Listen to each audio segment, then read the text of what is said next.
Hello, welcome to Local Anaesthetic Podcast, your regular injection of mind-numbing, strange, weird, bizarre news from around the world and of course locally when we can still source it nowadays. I'm joined as always by Rob. How you doing there, Rob? Looking well? Thank you, mate. I appreciate you saying that. Yeah, not too bad. Yeah, getting used to the autumnal weather, which I'm really not grateful for. But it could be worse, you know. At least it's not pouring down rain. Oh wait, no, certain days are like that. And it's also cold now, Rob. It's also getting cold. There was a day where I'm going to be honest. I've put the heating on, even though it's not coming on a lot, because there were certain days for me down here that were just too cold. It was like some of the rooms were cold. Yeah, no, I think it feels like in the last sort of week or so, there's been a dramatic drop in temperatures overnight, which I haven't really appreciated. You know, and we still get, you know, some of the days are still hitting sort of 20 plus degrees, but nights have got very cold very quickly. Yeah, yeah. Anyway, look, we're doing this British thing. We're talking too much about the weather. Come on, man. People aren't joining us, aren't listening to this podcast to hear this. Is there any news, Rob? No, we can just crack straight on, mate. Well, in which case, Rob, let me just start with a... I don't know... I haven't listened to this. Oh, actually, can I just say something? Should I say anything? Yeah, I'll try and say something and stick within the sort of... This is very cryptic, Alex. No, I wanted to talk about what's going on at the moment with...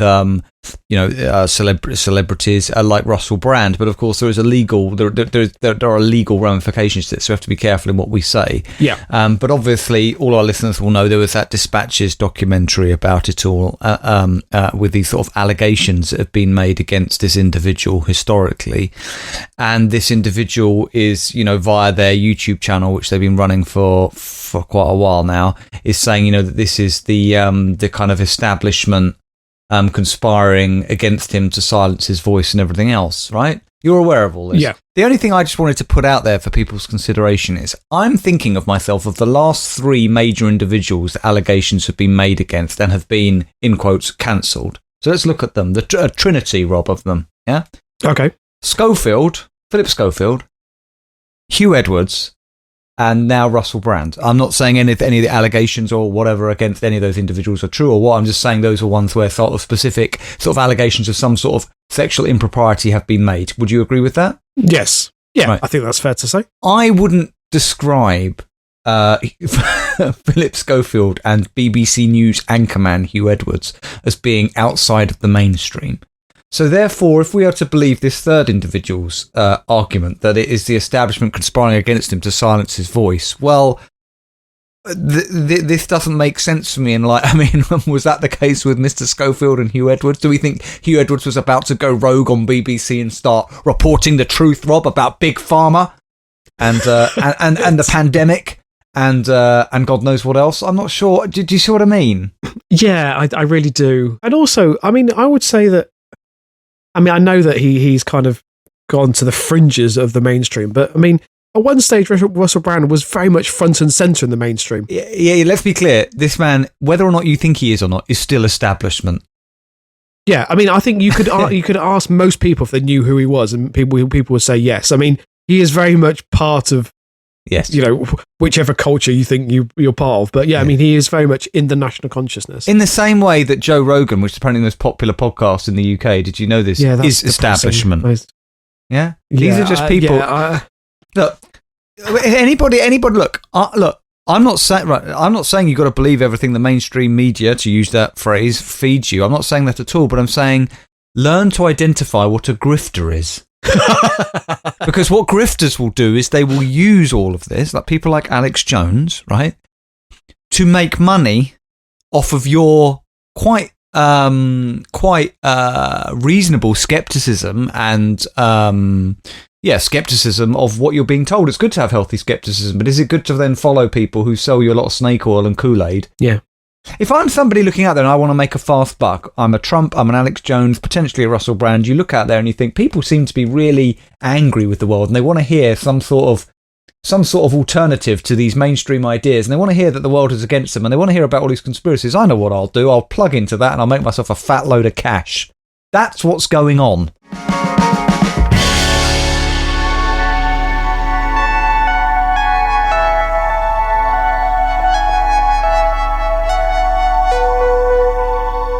Rob, let's move to I want to recommend, and I will probably try and listen to this, a podcast, Rob. The Guardian covered this. I don't know if you saw it, the Traitorous Guardian. I just want to mention it. I have to, really. It's by Nell Frizzle, Tuesday the 19th of September. Headline, he swam, hooked my arm with his penis inside the dolphin sex scandal that outraged a nation. Inside the dolphin sex scandal. Wow, okay. Now, I don't remember this at the time, Rob, but you and me, we are both big fans of the 1990s. Even mentioning it, Rob, right now, I got a kind of ripple of good feeling of adrenaline, a kind of warm, fuzzy feeling come over me. I'd quite happily do a podcast with you where we just talked about things from the 1990s. Like, literally just go through each year and find out everything that was released, every bit of media, every Game Boy game, whatever it is, and we just talk about it. And maybe cry, Rob. I would love to do that. And I would also like to go through and see how many of those, or if there are any of those items I still own, because there must be a few that are still, knocking about somewhere in my house.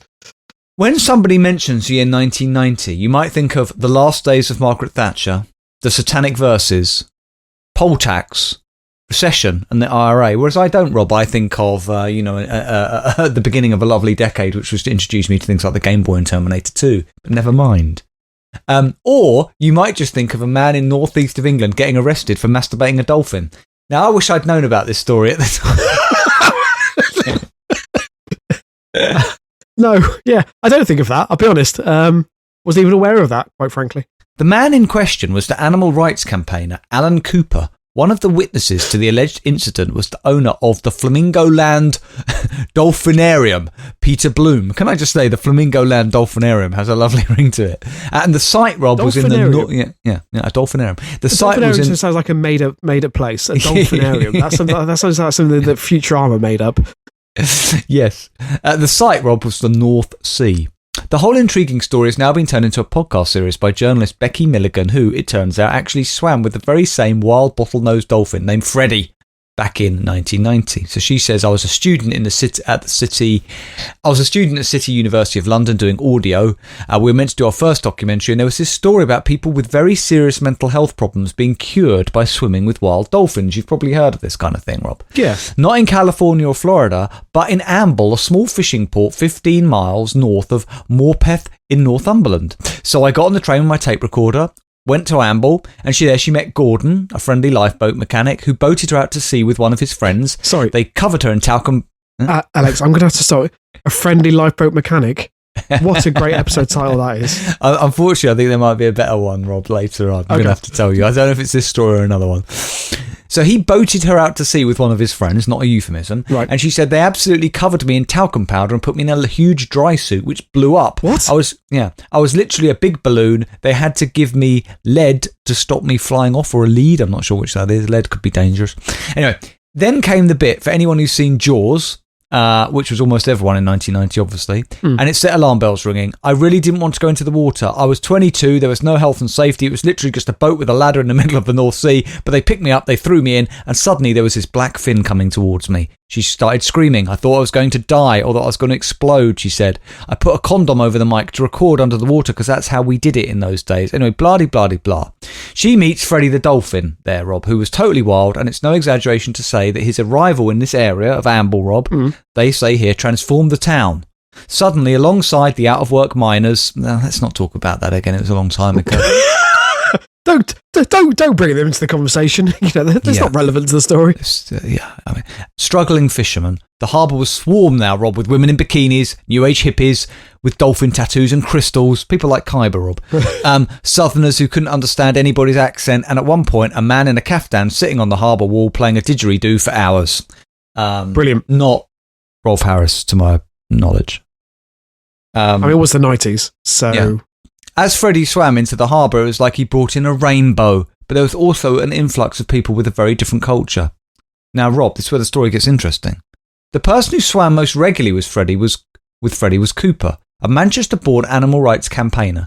Cooper had become vegan in 1982. Now, Rob, if you became vegan in 1982, you properly meant it. Not like these people who do it now, just for the good look. You were, I went to university. When I was at university, Rob, so we're talking about, I can't even remember when, 97, 98. I met one of my really good friends there throughout my whole time of university. It was an older guy in his 20s who, by the way, then we looked and thought of as some kind of really old person, which now makes me just feel absolutely terrible because he was basically just like 23. And he was and he was vegan, Rob. And he was vegan at a time when, and I remember he had all these vegan foods, but a lot of vegan foods are kind of slightly palatable now, but let's be honest, they're not that nice. Actually, you can buy some really nice vegan ice creams. They're amazing. But he had vegan ice creams, Rob, when boxes of vegan ice creams when these things were like tasted like shit, Rob. Yeah, you understand me? Yeah, when they were made of plant extract. Yeah. I think going back to even before that, Rob, I don't know what it was made out of. Could have been paper mache. I don't know. It might have been. But I think 1982, I mean, if you were vegan in 1982, let's face it, you were probably a pioneer. Exactly. That's basically what I was trying to say. Thank you, Rob. He was a committed member of the Northern Animal Liberation League, which sounds like some sort of terrorist organisation to me. Seemed to have a... doesn't it? Seemed to... and that really was said in jest. He seemed to have a special bond, Rob, with the bottlenose dolphin, and the two would spend hours in the water together. Oh. When on dry land, Cooper devoted his energy to protesting over dolphinariums, likening the shows put on places such as Flamingo Land to the slave trade. What? Yeah. Anyway, he also apparently tried to convert the unemployed Amble miners to veganism. Man, I would have loved it. I want a documentary just about that. That's all I want to know. That's exactly what. I want to see that documentary. He walks into the mess hall, Rob, where they're still hanging out because they're still thinking the mines are going to open. Newsflash, they're not, and they're in they're still in the mess hall. And what are you doing? That's black pudding. Oh, I thought it was vegan. No, you fool! People who can barely afford to eat, he's just throwing their plates onto the floor. I mean. Yeah, that if you're gonna try and try to convert people to veganism, I mean, fair play. I mean that's the place to do it. Yeah. Well, apparently he tried to enlist their support in the animal rights movement, and all of this, Rob, was done with little success. The idea of this sort of like prophet type figure that he presumably saw himself as, or whatever, to these miners. Anyway. In a pre-internet age, Cooper and his colleagues used leaflets and telephone boxes, meetings and marches to try and galvanise opposition to these leisure attractions. But anyway, in the podcast, Hooked on Freddy, that's what it's called, Rob, revolves around one particular incident, Rob, during which a boatload of people watched Cooper swimming with Freddy in the harbour and reported an incident to the police. Cooper's legal team would later claim in court that Bloom encouraged them to make this complaint. Cooper describes the event on his website as such. Freddy, the dolphin, was his usual self, sometimes hooking me with his penis to the leg or arm. It was all perfectly normal, to me at least. It was only later when I was provided with police statements that I realised otherwise. Bloom, the in quotes expert, had been speaking to people on the boat. Part of Bloom's police statement read, "You won't get near them. He's wanking off a dolphin."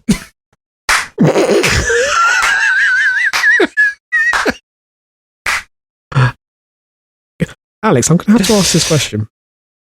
How large is a dolphin's penis if it's hooking round legs and arms?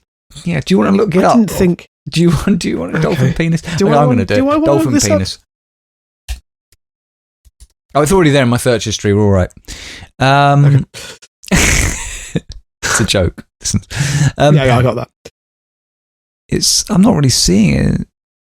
Intimately, just show me a picture of a dolphin's penis, for God's sake. How long is a dolphin's penis? Oh, I think it is. It's this thing that I think it's. I don't know. Yeah, maybe that's a better question. Apparently, whereas the common dolphin's penis is about the size of a human hand, apparently a harbour porpoise has a penis about the length of my forearm. Rob, we're not talking about porpoises. Just forget it. I think you're getting confused. Do you know why I think you talked about porpoises, Rob? Because we were talking about miners/paupers, and therefore you heard porpoise. And that's an old Blackadder reference, by the way. To just confirm, by the way, the penis of a fully developed male is approximately 6 inches long. how the hell is it hooking him? Anyway, but maybe this guy, maybe this one had a big one, right? But the point is, Cooper, there's a moment in the podcast where you hear Cooper recount how the police officers who interviewed him couldn't keep a straight face when repeating the accusation that he'd been wanking off a dolphin. So basically, it turns out that he was actually cleared. I'm not going to keep going on. He didn't have a sinister fetish. He was cleared of all charges. But apparently the podcast is really interesting. It's available on Wondery and Amazon Music and other podcast platforms. So if you fancy listening to that, do. But that sounds fascinating. To me, the bit I want to know most about is his attempted conversion of the miners to veganism, which just sounds absolutely brilliant. Yeah. Great. Right, Rob, just to finish, because that was quite a long story there. One with a quick update. I think it was last week where I talked about the couple, Rob, who were very upset about their air flight journey next to the farting and slobbering dog. Do you remember that? Oh, yes. During a 13-hour flight. They have been offered, Rob, a 900... I have for once followed up a story. They have been offered £950 refund by the airline, which I don't think is bad. That's a significant improvement, actually, on what they were getting originally. So, yeah. Good so no need to read that story out again. Oh, there are 2 comments, just checking. It's not scripted, this podcast, I promise you. Rich Mick says, could have been worse, could have been sat next to a vegan. Lovely. There you go. Oh, and Hexos says, I'm now thinking of speaking to the airline I travelled with only last week. I sat next to a 22-stone drunk southerner whose wind was questionable alongside his pungent halitosis breath. He did have a charming smile, though. The beauty of travelling with Jet2 to Benidorm. Comment of the year.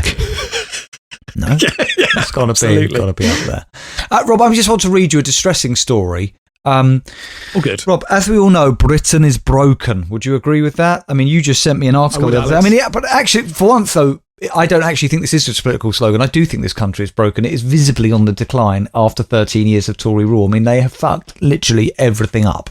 Even Tory voters are overwhelmingly saying that Britain is broken, despite the fact they haven't realised that is a direct result of the last... exactly that. They don't realise the irony there. But I think that's right, Alex. This is a nation in decline. This is our sunset years. Are things on decline, though, if you're Jacob Rees-Mogg or part of that ilk? I'm not sure they're having to worry about it too much, Rob. I don't know.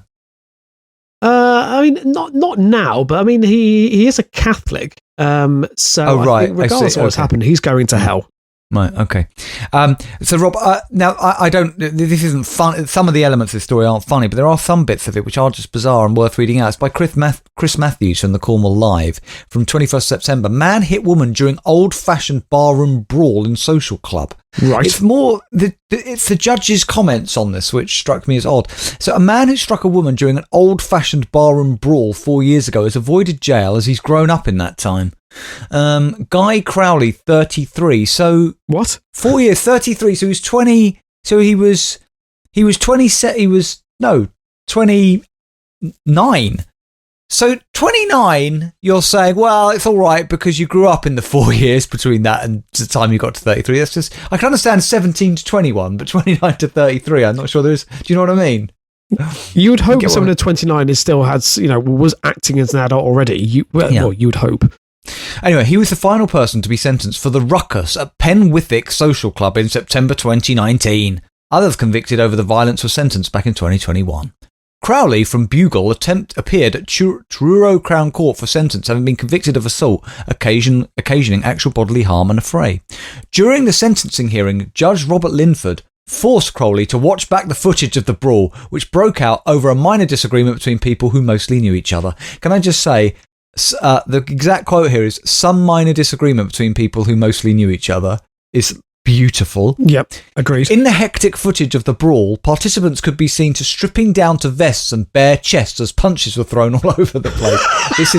This is still happening, Rob, in modern Britain.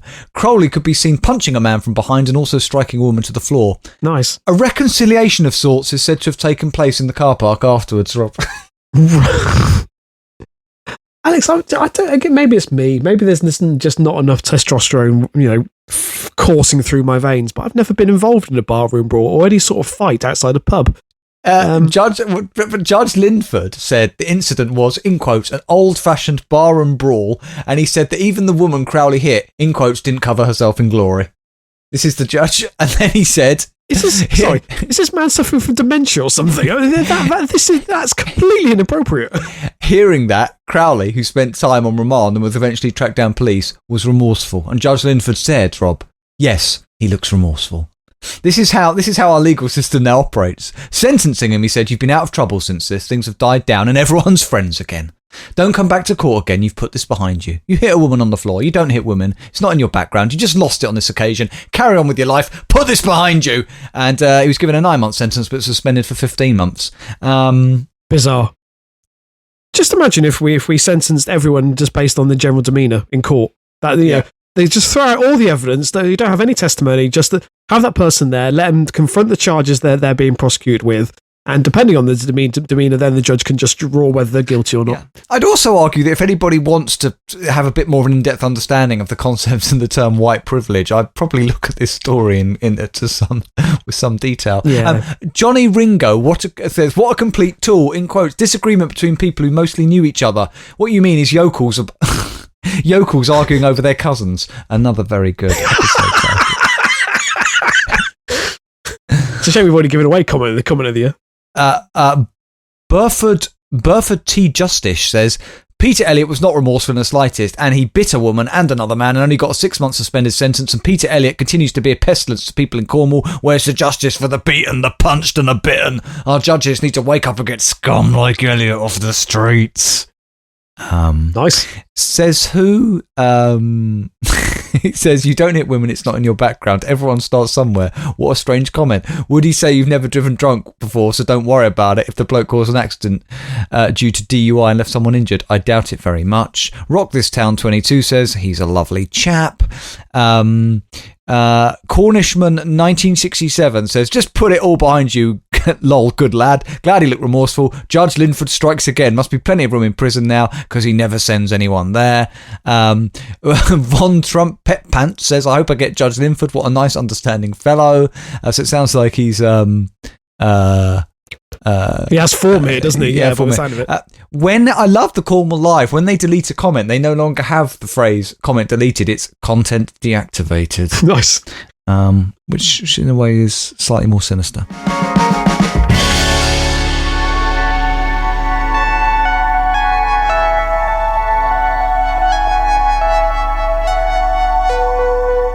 Okay, Rob, do you have a story for us there, my friend? I do. I have two. My first one is actually from ITV News, which we must have featured on the podcast before, but I don't think we have. Well, not to my recollection. Anyway. I don't think, Rob, we've ever featured a story from ITV News. I'm fairly confident. Yeah, bizarre, really, because it is quite a big news source. Anyway, this is it the Rob? Hang on a minute, mate. Sorry. I visit BBC News and those kind of websites frequently. I don't think I've ever in my life typed into Google. Actually, I'm pretty sure I haven't. ITV News. Have you? No, it wouldn't be my first port of call, I'll be honest. But I mean, compared to someone like, the Cornwall Live, I would imagine the ITV News has more hits than the Cornwall Live. I'll put that on record. There's no journalist listed on the story, but the headline is, how robot penguins trialled in hospital could save bed-blocking problems facing the NHS. Sorry. Robot penguins in hospital? What the fuck are you talking about? That's right, Alex. Robot penguins. Well, they're going to be delivering babies, are they? And why does there have to be robot penguins? Why can't they just be robots? Okay, obviously, I'm intrigued. I don't know. This is stupid, Rob. So this is completely genuine. The use of robot penguins has been tried in a hospital to help ease the burden on NHS staff and free up beds sooner. The first prototype's been working at the Milton Keynes University Hospital, where staff chose the design and named the penguins Milton. The helper bots are nearly... Sorry. I already switched at some point. Not that I switched off. I was overwhelmed. Sorry. Have you given me an explanation so far as to why they're robot penguins and not just robots? Yes. So the staff chose penguins. They wanted penguins. Right. So the staff chose the design and named the penguins Milton because they were Milton Keynes. Right. And what are these penguins doing? Yes. What are these penguins doing? Well, we'll come on to that. So the helper bots are nearly human-sized and have been trailed to autonomously navigate the hospital. What? They are designed to take medicine. Human-sized robot penguins. Does nobody think there could be a problem there? When massive. Do you want to look them up? Do you want to see if there are pictures of them? I think I'm going to have to. I think if you just put NHS robot penguins. I mean, we were talking about the Terminator earlier, Rob. Okay. Yeah, I've got ITVX. Has it not been covered anywhere else? And we think, oh my God, they do look like penguins. Do you know what they look more like to me, Rob, than a penguin? A killer whale. Yeah, I could see that. Yep, absolutely. Oh my God, though, they do look like penguins. And then But Rob, this is... I don't like things like this because this is shit becoming real. Like, this will evolve. Just for the listeners, sorry, Rob, he looks like the penguin from Batman, essentially, just with an NHS badge strapped to his chest. In that picture, it looks like he's wearing a top hat, but it isn't a top hat. I think it's something further down. He's wearing a top hat. I thought exactly the same thing. Oh, no, it does. Yeah. Helper. It says NHS Helper Bot. They look fucking sinister, Rob. I'm sorry. They do not look friendly. No. I mean, it would be quite... Also, just imagine if you were coming out of like say if you'd had quite a serious illness and you came out of doors and just watched like a robot penguin just sort of scoot past. You think you were having some sort of like episode. I think like Futurama style thing. If you woke up from a coma and the first thing you saw was this NHS Helper Bot, you would think that you'd woken up at some point in the future. Yeah. No? Yeah, absolutely. Oh my God, I'm in a dystopia where... oh God.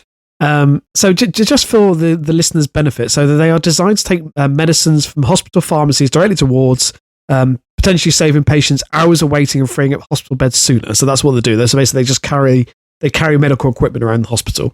Right. We know that our patients have to wait for a considerable time to get their drugs to take home, said Professor Joe Harrison, Chief Executive of the Milton Keynes University Hospital.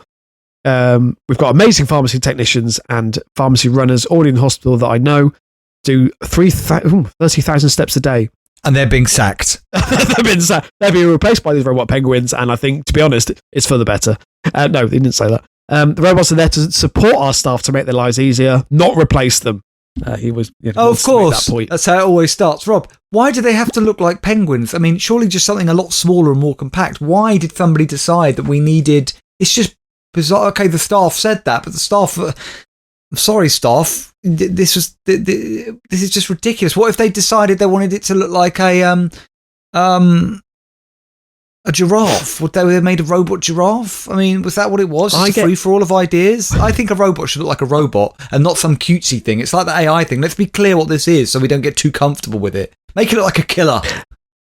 Alex, I think let's be honest. When it says they were able to choose, I'm guessing that they were able to choose from a short list of designs. Right, look, you could choose a penguin. You could choose a penguin or a stoat. A dog or a cat. What do you want? What do you want?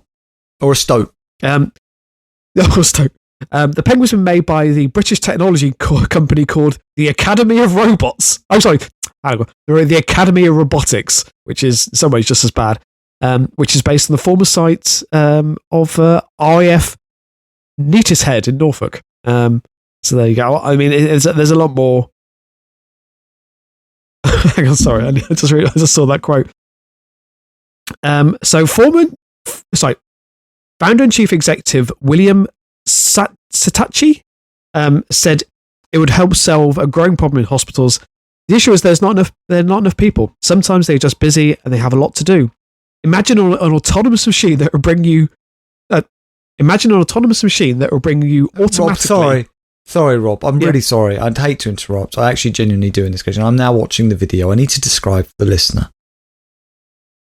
Rob, do you remember when we were growing up, right? And you could ask for Christmas. Like, do you remember there were those kind of like robot dogs that would yap and jump up and do backflips? And it was very. I mean, they're not really. They're just shit, really. These things. What I'm looking at, they're just glorified. It looks like a big fat penguin on wheels. They look sinister. I'm watching it. Oh my God, that is freak. Have you watched the video? I haven't watched it. Holy shit, the eyes are. I'm watching Stephen Barclay trying to talk to one of them that's ignoring it. And it's just turning round and round in a circle. Brilliant. They do have little top hats. All of them have got little things that look like a top hat. So they look like the penguin from. There's a big button. Oh yes. Sorry, is this what this country has become? We have no connection to penguins as an emblem in any way. If anything, they should have been beefeaters, Rob. Well, Alex, absolutely, yes. Make it more patriotic. But just to complete this, the quote from the founder, he said, "We call them helper bots because it could be a penguin or a parrot. It could even be a duck. just depends on what people find most fun in the area. So he acknowledges that they're not great. Rob, this is like something out of The Thick of It or Brass Eye. I'm watching Stephen Barker giving an interview with this penguin bot behind him. They're not. These aren't clever robots. They're just great big hulks of plastic on some wheels that presumably have some sensors, and they'll trundle down the corridor, hit the wall, realign themselves. This is ridiculous. Alex, they are basically just Roombas. That's all they are. That carry medicine. Actually, sounds quite good saying that. Yeah. But, that's what's happening in the world in 2023. Yeah, so here on, somebody has started a thread on this story on Reddit, and as usual, the comments are quite good. Treat Council says it's 3 a.m, you can hardly see straight, but you are schlepping down a dark and empty corridor to write up PRN paracetamol. You hear a rhythmic squeaking and turn to see a human-sized penguin following you a la Michael Myers. Lovely. Edit to add, one of my favourite books is Death and the Penguin by Andrei Kirkov. This would truly be a fever dream to me. Sounds like somebody else says, sounds like the autonomous bus in Scotland, which needs more staff than the ones with drivers. I mean, somebody pointed out that the Tories will do literally anything to not have to hire, more doctors and nurses. Yeah.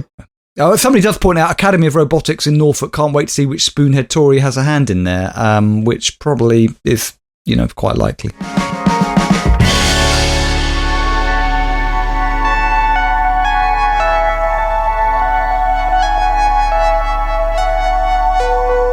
Let's move on to my next story, which is, I would say, equally as insane. So this is from Reuters. Just you sighing says everything. This is more lighthearted, though. So this is from the 8th of September. Again, no journalist listed. And the headline is, Montenegrins vie for record in lying down contest. Sorry. A lying down contest could go on for quite some time, I would have thought. Agreed, yes. Yeah. Although, can you lie down? Are you allowed to eat while you're lying down? You just have sort of food. I think you're allowed to. I don't know. It does actually say. I'm assuming that they're allowed to get up and use the bathroom unless they have to. What about pissing? Well, yeah. I hadn't thought of that. You just lie in your own shit and feces. Who can lie in their shit and feces, piss and shit for the longest? They're allowed to. Apparently, they're allowed to have 10 minutes every hour to use the bathroom. It's not fucking lying down. Sorry, 10 minutes. So 10 minutes is quite a long time, isn't it? Every hour as well. That's more every than hour. Yeah, I'm just. Also, can you break that up? Well, presumably you can use some of those 10 minutes, Rob, for a wank break. That's a good point, Alex. Right. Okay. So Bresna, Montenegro, 7th of September. Seven competitors lying down on mats and vying for the coveted title of Laziest Citizen after smashing the previous record in a satirical contest held annually in a holiday resort in northern Montenegro. So a lying down record of 117 hours was set at last year's contest in the resort village of Bresna, but as this year's competition enters its 20th day on Thursday, the contest, the remaining contestants said they were determined to keep going. Rob, when we go back to the stories, to the accounts in the Old Testament, the Hebrew scriptures, and we see the kind of civilizations that were sort of wiped out by God, are we trying to sort of vie to be them? I mean, this does feel like, because sometimes I'm amazed. Obviously, I'm amazed and in wonder, because I'm not somebody who hates humankind at all, and I think we achieve great things, and I think we can do great things. But there is a if some people got nothing better to do, Rob, what the fuck are they talking about? Who came up with this idea? And find something else to do. I agree. This feels like the slow decline of humanity. The fact that we're trying to set a record for just being sedentary. Yeah, we could have we could have a sort of Wikipedia page that sort of traced the downfall of humanity, right? And it would just have bullet points of various things that happen, like Trump getting elected, or whatever it is. It's going down, and then it just ends with this, and it just doesn't bother with anything afterwards. Yeah. And we created penguin robot. The NHS put penguin robots in the corridors. Yeah. So all is feeling good, excellent. There are no health problems. They are pumping us. All we have to do is remain lying down. Said the 2021 champion, Dubravka Asic. 38. Let me guess how long the longest somebody's managed to do it. When you get to that, let me guess. Well, I've already said it, Alex. I've already said how long it was. I've already said the record. Oh, okay. I wasn't listening, okay. So let me guess. 27 days. No, it's less than that. What? But if you're getting to and they get to eat and use the loo. Yes. So it just ends when somebody goes, I can't be bothered to do this anymore, just gets up and walks off. Is that right? I'm assuming so, yeah. The last person just says, I can't be arsed anymore. Yeah, okay. I think there must be a point where you realise that this is completely futile. How long was it then? So it was 117 hours, which I should have calculated. I think it's like a few days. Yeah. So, I mean, the 7 contestants at this point, by the way, because I have got a quick update as well. So the contestants obviously this was the 21-day mark. So they'd easily smashed that record. So they've been lying down for 463. Oh, right. So sorry, you got it wrong. It's 1,000 something and 17. You must have misread it. No. It was 107. It was 117 hours, and they've smashed it. But you said 21 days a minute ago. Did I mishear you? Sorry. No, I said so. The competition has entered its 20th day. This year's competition has entered its 20th day. So the previous record was 117 hours, but they have literally smashed it by lying down for 463 hours, which is the equivalent of 20 days. I'm sure I spent longer than that in bed at university. I'm going to be honest. Probably, yeah. So the rules stipulate that standing or sitting are considered a violation and grounds for immediate disqualification, but contestants are allowed to have a 10 minutes every 8 hours. Oh, sorry, every 8 hours to go to the bathroom. 10 minutes every 8 hours. That's a bit cruel. Yeah, how am I meant to... What? Well, I imagine maybe you could use those. You could have a minute here and then a minute there, but as long as it doesn't go over 10 minutes every hours. I'm sorry, Rob. Listen, I'm sorry. I am getting quite irritated. There are people, right? Look, I understand. I've got a friend of mine. He does triathlons and stuff like that. And you think about the amount of training, and I'm full of admiration for what he can do. Right? But that is that's an achievement. This is just ridiculous. Yeah, I do agree. This is absolutely ridiculous. So just to also, imagine, sorry, honey, I've got to spend 3 weeks away from the family because I'm taking part in a lying down contest. Would you mind looking after the kids? Also, competitors can use their smartphones and laptops. There's also for those lucky person whoever wins this. There's a €1,000 cash prize as well. So we're just going to jump across now to Balkan Insight on the 18th of September. So the I don't think this is actually even the end of it. So the Laziest Citizen competition has entered its 30th day, breaking the previous 24-day record. So does it say how many people are left? The favourite to win is the 21-year-old from Serbia. This hasn't even ended at this point in time. When was the... Okay, so it must have ended by now. Do we know... Is there any more updates on this? Rob. There's a war in Ukraine, Rob. You're right, Alex. Yeah, that's true. But let's just say, for all we know, the contest is still going on, and I wish them all the best.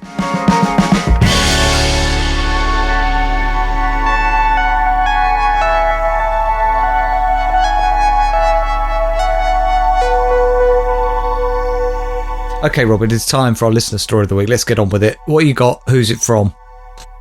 So this week it is from Khyber, which may come as a shock. It is from the Traitorous Guardian from the 13th of September. The story is by Stephen Morris.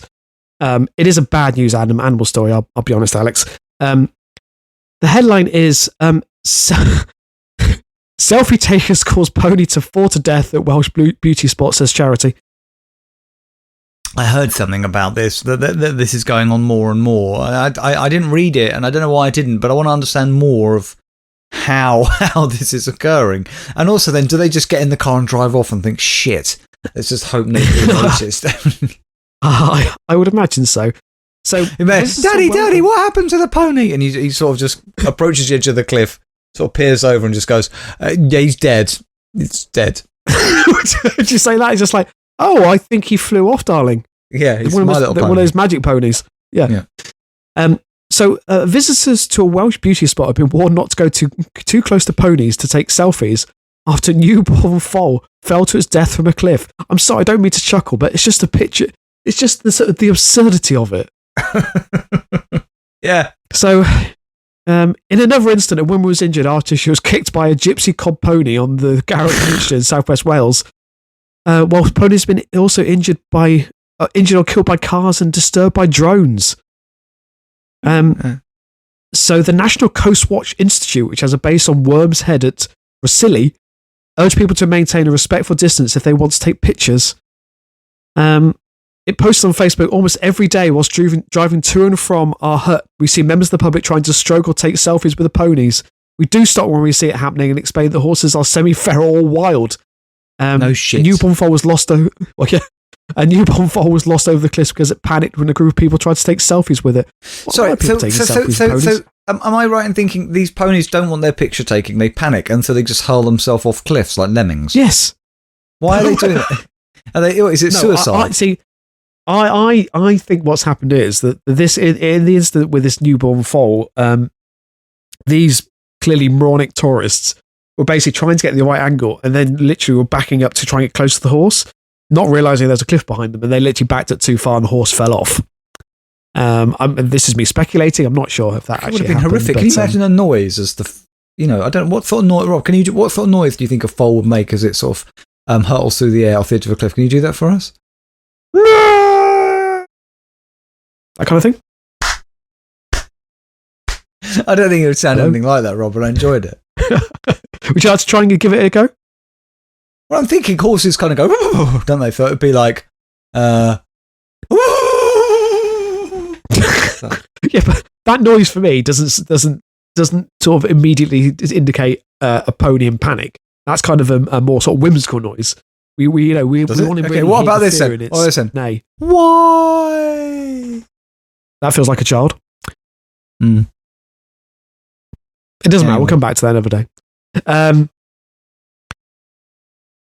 So it was only recently we had to transport a young lady up to the car park after she'd been kicked by a stallion near our hut.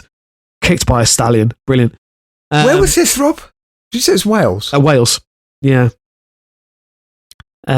We did what we could first aid wise, but she found it difficult to walk. Obviously, we always do what we can in these situations, but we do wish people will keep their distance from other horses. Keep your distance and use the Zoom facility to get close-ups. Stay safe around horses. Nicky Brain, a farmer, and his family have cared for the ponies for years, and he has said that he's been put under great stress by visitors. He told the BBC had died in April. All of a sudden, the newborn is staggering to its feet, trying to learn how to stand up, and tips over the edge. Oh, okay, there we go. Rob, can you do for the listeners? Sorry, can you do for the listeners? Because you are good at sort of putting yourself in the shoes of these people. So, is he a farmer? That guy? Did you say? He is. Yeah. So, could you do us the what you imagine he would have said with feeling, obviously, as him and his partner, I don't know, are walking at the base of these cliffs and find another dead foal at the bottom. Oh, do I have to do the Welsh accent as well? Oh, that's not going well. No. Okay. Oh, dear God, not again! Why is it always for the selfies? And you should be able to do a Welsh accent, Rob, because, of course, you are Welsh. Of course. Rob, let's move on. Are you happy to finish this here? I just wanted to have this last line just to... I think the last line ties up.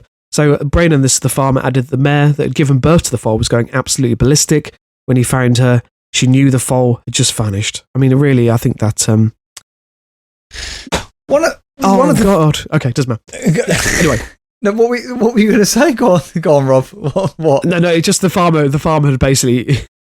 he's forced to remove all the pony carcasses. The ponies from their headland. Because, and then, I thought that's why I knew what you said, but no, basically...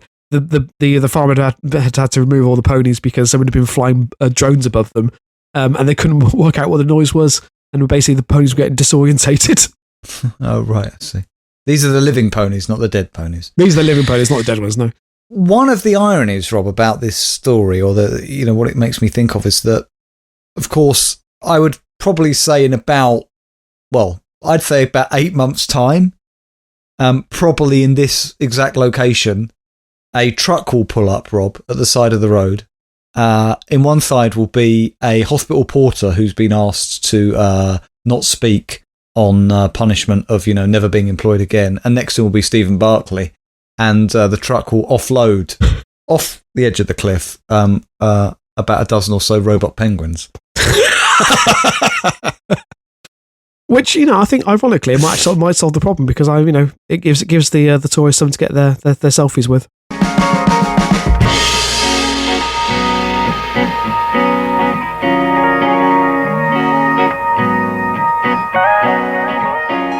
Okay, Rob, that brings episode 409 now to a close. Oh yeah, I used to do that. We look forward to a mixture of eager anticipation yet trepidation to episode 410. I don't do that anymore, but I'm doing it today, so there you go. We can be found on our website, LAPodcast.net.